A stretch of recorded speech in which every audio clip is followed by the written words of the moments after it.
راح أعزف لكم أغنية على مقام حجاز، درجة الصول اللي هو هذا.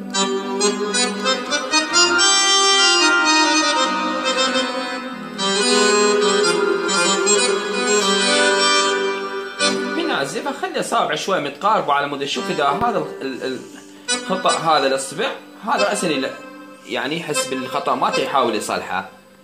يعني بالعزف أخلي أصابع شوي متقاربة مو تدبج.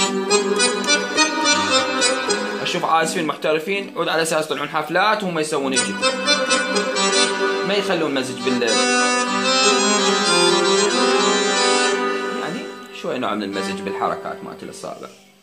نيجي نعزف الأغنية مال ولو الإيقاعات اللي عندي مو حلوة المقسومة، أنا اختاريت بلدي أغنية مال الولد